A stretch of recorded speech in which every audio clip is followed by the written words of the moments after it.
दोस्तों आप सभी का स्वागत है अपने चैनल खुरई जीएमएस कोचिंग में। चलिए बिना टाइम खराब किए आपको अपने चैनल खुरई दुनिया जीत में लेकर आ चुके हैं। आज हम आपके लिए अध्याय 4 आधारभूत ज्यामिति अवधारणाएं पाठ का नाम है। इसको संपूर्ण सॉल्यूशन के साथ यहाँ पर बताने वाले हैं। तो चलिए बिना टाइम खराब किए वीडियो को स्टार्ट करते हैं। तो सबसे पहले आपको इसकी जो विशेष जानकारी हैं उन्हें देखेंगे। जैसे खुला यहाँ पर पूछा गया है कौन सी आकृति पहचानिए, यहाँ पर ये दिए गए हैं इस प्रकार।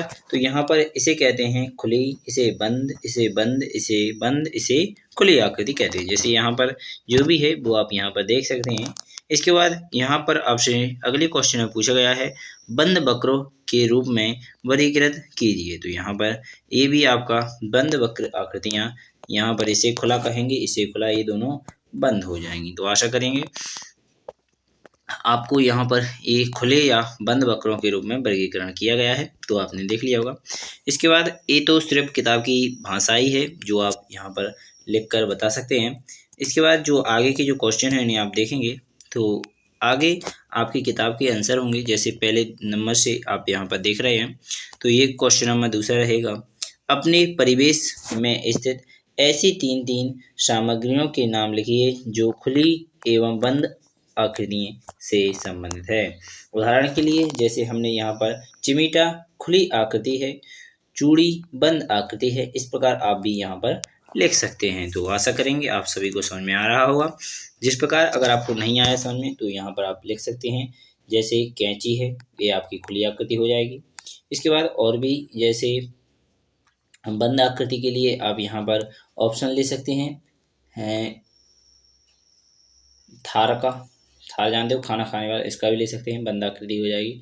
वैसे वो वैसा है परंतु आप बंद आकृति में और भी जैसे चूड़ियों का कड़ा है आप उसको भी ले सकते हैं, और भी भाला है इसको भी ले सकते हैं, हार होता है कटियाँ कहते हैं जिन्हें, उसको भी ले सकते हैं। और जो भी दिया गया है इस प्रकार तो आप उन सभी को ले सकते हैं बंद आकृति खुली आकृति में, उनके नाम लिख दीजिएगा। इसके बाद उनके आप जानते हैं खुला है तो खुली आकृति हो जाएगी, बंद है तो बंद आकृति हो जाएगी, इस प्रकार लिख सकते हैं। इसके बाद उदाहरण में दिए गए हैं, इस प्रकार आप इनको भी देख लीजिएगा। जैसे 5 बिंदु यहाँ पर इसके बारे में दिया गया है, 5 बिंदु हैं तो 5 बिंदुओं के नाम, एक रेखा है तो एक रेखा का नाम दिया गया है, 4 किरणें हैं तो यहाँ से 4, 1 2 3 4 किरणों के नाम दिए गए हैं। इसके बाद 5वें नंबर पर 5 रेखाखंड हैं तो यहाँ से यहाँ तक रेखाखंड हो जाएगी, ये वाली एक यहाँ से यहाँ तक, यहाँ से यहाँ तक, यहाँ से यहाँ तक, ये 5 रेखाखंड हो जाएंगे। इसके बाद संकेत है, रेखा दोनों ओर विस्तार होती है तो यहाँ पर रेखा दी गई है, किरण एक ही ओर विस्तृत होती है तो यहाँ पर किरण हो जाती है, 2 अंत बिंदु होते हैं, रेखा का एक भाग होता है। इस प्रकार आप कंप्लीट कर सकते हैं इस क्वेश्चन उदाहरण को। इस प्रकार आगे जो क्वेश्चन है यहाँ से प्रारंभ होंगे आपके। तो चलेंगे पहले क्वेश्चन पर। यहाँ पर पूछा गया है आकृति में कितने रेखाखंड हैं, तो यहाँ से यहाँ तक 1 हो जाएगा, यहाँ से यहाँ तक 2 हो जाएंगे, तो रेखाखंडों की संख्या यहाँ पर आपको 2 दिख रही होगी, तो यहाँ पर 2 हो जाएगी।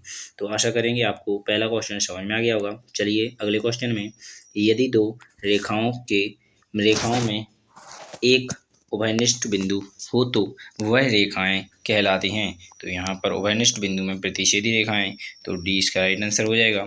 इसके बाद अगला क्वेश्चन दिया गया है समांतर रेखाओं का उदाहरण नहीं है। तो इसके बाद समांतर रेखाओं में आपका अंग्रेजी वर्णमाला का एक्स अक्षर नहीं है, तो इस प्रकार आप इसे भी देख लेंगे। इसके बाद आपने क्वेश्चन 3 कंप्लीट कर लिए हैं। चलिए ऑब्जेक्टिव क्वेश्चन में आपके 2 क्वेश्चन और रह चुके हैं, वो भी आप यहाँ पर कंप्लीट कर लेंगे। फिर इसके बाद आपके जो सवाल हैं उन पर चलते हैं। तो चलिए बिना टाइम खराब किए क्वेश्चन नंबर 4 देखेंगे। क्वेश्चन नंबर 4 में आपसे पूछा गया है दिए गए चित्र में कोणों की संख्या होगी। तो यहाँ पर कितने कोण हैं, 1 यहाँ से, 2 3 4 5 6, इस प्रकार 6 इसका राइट आंसर हो जाएगा। तो चलेंगे इसके बाद अगले क्वेश्चन पर। क्वेश्चन नंबर 5 देखेंगे, दी गई आकृति में कितने विकर्ण खींचे जा सकते हैं। तो विकर्ण पूछे गए हैं तो 1 2 3 इस प्रकार खींचे जाते हैं, तो आप इनको देखेंगे 4 5, तो कितने हो जाएंगे 5, तो इसका right answer B is the right answer हो जाएगा। चलिए बिना टाइम खराब किए आपने 5 क्वेश्चन कंप्लीट कर लिए हैं। चलिए अगले क्वेश्चन यानी क्वेश्चन नंबर 6 पर चलते हैं। ज्यामिति में एक सूक्ष्म छोटा चिन्ह जो कि एक स्थित निर्धारित करता है उसे क्या कहा जाता है? तो बिंदु कहा जाता है। इसके बाद क्वेश्चन नंबर 7 देखेंगे, दो बिंदुओं को जोड़ने वाली सबसे छोटा रास्ता क्या कहलाता है? तो यहाँ पर रेखाखंड कहलाता है। इसके बाद क्वेश्चन नंबर 8 देखेंगे, यदि एक रेखाखंड जैसे ए बी को दोनों तरफ बिना किसी अंत के विस्तृत किया जाता है तो उस प्रकार वाली आकृति को क्या कहते हैं? तो उसे रेखा कह देते हैं। इसके बाद क्वेश्चन नंबर 9 आपकी स्क्रीन पर आ चुका है, यदि दो रेखाओं में एक उभयनिष्ठ बिंदु हो तो वे रेखाएं कहलाती हैं। तो वे रेखाएं प्रतिच्छेदी रेखाएं कहलाती हैं। तो क्वेश्चन 9 आपका कंप्लीट हो जाता है। यहाँ पर क्वेश्चन नंबर 10 देखेंगे, समांतर रेखाओं को समझाते हुए अपने परिवेश से कोई 4 उदाहरण लिखिए। तो वे रेखाएं जिनकी सभी स्थान पर समान दूरी रहती है समांतर रेखाएं कहलाती हैं। इस प्रकार पहला क्वेश्चन रहेगा, पहला पॉइंट रहेगा, रेल की पटली किताब की किनारे। तीसरा रहेगा, ब्लैक बोर्ड की किनारे। 4 का रहेगा, टेबल की किनारे। इस प्रकार आपने चारों पॉइंट लिख लिए हैं। चलिए बिना टाइम खराब किए क्वेश्चन आपने 10 कंप्लीट कर लिया है। 11 देख लेते हैं। तो 11वीं क्वेश्चन में पूछा गया है, किरण किसे कहते हैं? आकृति में दर्शाई गई किरणों के नाम लिखिए। तो यहाँ पर किरणों के नाम लिखने हैं। पहले किरण किसे कहते हैं इस प्रकार की परिभाषा करेंगे हल। तो यहाँ पर लिखा है, किरण रेखा का वह भाग होता है जिसका एक अंत बिंदु होता है। तो इस प्रकार आपका किरण दिया गया है। इसके बाद इसके बारे में पूछे गए कितनी किरण है? तो ओ से ए 1 हो जाएगी, ओ से एन जो बी है वो 1 मान लें पहले, ओ के बाद फिर सी आपकी 3 हो जाएंगी और एक और रहेगी एन से बी 1 यहाँ पर रहेगी। तो इस प्रकार आपकी रेखा बता दी किरण बता दी गई हैं, किरण रेखा। तो इस प्रकार आपने किरण को समझ लिया। तो चलिए बिना टाइम खराब किए क्वेश्चन नंबर 11 के बाद क्वेश्चन नंबर 12 देखेंगे। तो यहाँ पर लिखा हुआ है, निम्न आकृतियों को खुली या बंद वक्रों के रूप में पहचान कर नीचे बनी तालिकाओं में लिखिए। तो यहाँ पर पहली जो आकृति है उसे पहला पॉइंट दिया गया है, यानी खुला वक्र है। इसके बाद दूसरा बंद वक्र है। इसके बाद तीसरा खुला वक्र है। इसके बाद चौथा बंद वक्र है। इसके बाद 5वां खुला वक्र है। इसके बाद अगला यानी छठा है जो वो बंद वक्र है। इस प्रकार लिखना था। तो आपने यहाँ पर कंप्लीट कर लिया। तो क्वेश्चन नंबर 12 भी कंप्लीट हो जाता है। चलिए क्वेश्चन नंबर 13 देख रहे हैं, निम्न आकृतियों में कोणों व शीर्षों के नाम लिखिए। तो यहाँ पर कोणों के नाम एवं शीर्षों के नाम लिखना है। तो इस प्रकार आप लिख सकते हैं। तो यहाँ पर कोण पहले लिखेंगे, कोण ए है, कोण बी है, कोण सी, कोण डी, कोण ई। इस प्रकार आपके कोण हो जाते हैं। इसके बाद क्वेश्चन नंबर आप इसी का अगला देखेंगे, यानी शीर्ष बताना था। A B C D E इसके जो शीर्ष हो जाएंगे। इसके बाद ई तक 5वां है। इस प्रकार क्वेश्चन नंबर 13 कंप्लीट हो जाता है। क्वेश्चन नंबर 14 देखेंगे, संलग्न आकृति में वे बिंदु लिखिए जो ए कोण डी ओ ई के अभ्यंतर में स्थित हैं।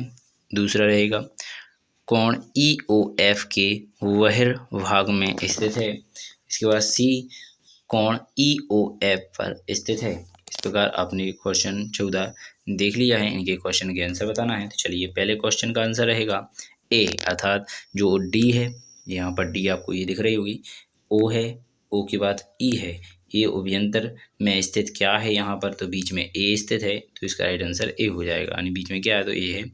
इसके बाद नेक्स्ट क्वेश्चन देखेंगे। तो नेक्स्ट क्वेश्चन में पूछा गया है, ई ओ एफ के बहिर्भाग में स्थित है। तो यहाँ पर ई आपकी यहाँ पर ए रही, इसके बाद ओ यहाँ पर रहेगा, एफ यहाँ पर रहेगा। जो इसके बाहर भाग में यानी बाहर स्थित है, जैसे सी है, जैसे ए है, जैसे डी है, तो यहाँ पर आप इनको लिख सकते हैं। तो क्वेश्चन 2 भी कंप्लीट हो जाता है। क्वेश्चन नंबर 3 देखेंगे, ई ओ एफ, यहाँ पर ई है, आप देखेंगे दोबारा, ई है, ओ है, एफ है, इसमें स्थित बी है और यहाँ पर सी तो अलग है, तो सिर्फ बी है, तो इसका बी ही आंसर रहेगा। तो इसका बी, और यहाँ पर ये भी आपका सी है, स्थित है, पर स्थित है, ठीक है। तो ये सी भी इसका राइट आंसर दिया जा रहा है, परंतु ये नहीं है, इसका राइट आंसर बी है। यहाँ पर सी हटा दीजिएगा, बी इसका राइट आंसर हो जाएगा। चलिए अगला क्वेश्चन देखेंगे। तो क्वेश्चन नंबर 14 कंप्लीट हो जाता है। क्वेश्चन नंबर 15 देखेंगे। निम्नलिखित स्थितियों में से प्रत्येक के लिए एक रफ आकृति बनाइए और उचित रूप से उसे नामांकित कीजिए। तो यहाँ पर बिंदु P रेखाखंड AB पर स्थित है। इसके बाद पहला क्वेश्चन पूछा गया था, तो यहाँ पर चित्र बनाना था। तो यहाँ पर आपको दिख रहा होगा AB पर P स्थित कर दिया है। दूसरा क्वेश्चन दिया गया है, रेखाएं X, Y और PQ बिंदु M पर प्रतिच्छेद करती हैं। तो ये आपका बा वाला चित्र बन चुका है। इसके बाद सा वाला चित्र देखेंगे। रेखा L में, रेखा जो है वो L एक रेखा है, यहाँ पर E और F स्थित है, E और F इसमें स्थित है, परंतु D स्थित नहीं है। तो D को अलग बना देना है, यहाँ पर D स्थित नहीं है। तो इस प्रकार आपका क्वेश्चन नंबर 7 कंप्लीट हो जाता है। क्वेश्चन नंबर 10 देखेंगे।